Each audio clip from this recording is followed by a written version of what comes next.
Election commission of Pakistan का फैसला जो है ये बिल्कुल दुरुस्त नहीं है। इसके अंदर इलेक्शन कमीशन को कोई गुंजाइश निकालनी चाहिए थी, क्योंकि पीटीआई का जो मामला है वो जो सुन्नी इत्तेहाद काउंसिल वाला वो इतना कोई सिंपल है नहीं, ब्लैक एंड व्हाइट के अंदर है नहीं। जिस तरीके से पीटीआई का जो बैट सिंबल है वो लिया गया जिन भी वजूहात की वजह से वो कोर्ट के अंदर, उस वक्त भी बहुत सारे लीगल माहिरीन ने कहा था कि अगर चाहते तो ये गुंजाइश निकाली जा सकती थी।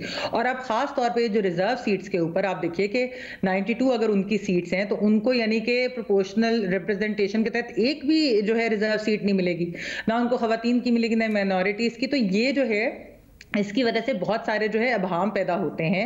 मेरे ख्याल में इसके ऊपर बिल्कुल गुंजाइश निकालनी चाहिए थी। एक वो बाप पार्टी वाला भी जो है हमारे सामने वो फैसला है, तो ये जो चीजें इनको सामने रखते हुए ये एक जमहूरियत के अंदर भी एक ओवरऑल भी अगर आप देखें ये आप पॉलिटिकल पोलराइजेशन जो है वो मजीद बढ़ती जाएगी इस तरीके से। ये फैसला वैसे तो खैर चैलेंज होगा अदालतों में, एंड आई होप कि अदालतें जो है वो इसके ऊपर नजरसानी करें, क्योंकि ये जिस तरीके से किया जा रहा है कि बाकी पॉलिटिकल जमातें जो है वो रिजर्व सीट्स आपस में बांट लें और इनको ना कुछ मिले, तो ये जो है अनफेयर सा फैसला लगता है। और जहां तक आपने मिसाक मुफाहमत की बात की, देखिए जब इस तरह के फैसले भी होते हैं हमने वैसे जरूर देखा है कि पीटीआई जो है वो बात ही नहीं करना चाहती दूसरी जमातों के साथ उस तरीके से। आपको याद है कि पीपल्स पार्टी ने भी उनको इलेक्शनों के बाद एंगेज करने की कोशिश की, उनको ऑफर भी की कि वो हुकूमत बना ले, कोलिशन गवर्नमेंट, लेकिन वो नहीं करना चाहे, उन्होंने इस चीज पे इनकार कर दिया था। लेकिन उसके बावजूद मैं फिर कहूंगी कि जब इस तरह के फैसले आते हैं और जब ये चीजें सामने आती हैं तो फिर वो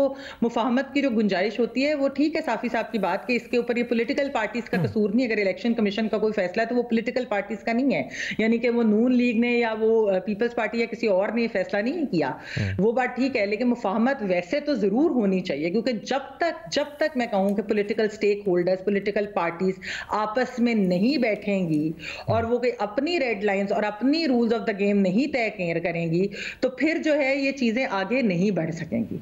ये फिर एक प्रॉब्लम बढ़ेगी, वो पैदा होगी। तो मेरे ख्याल में गुंजाइश निकालनी चाहिए थी इलेक्शन कमीशन।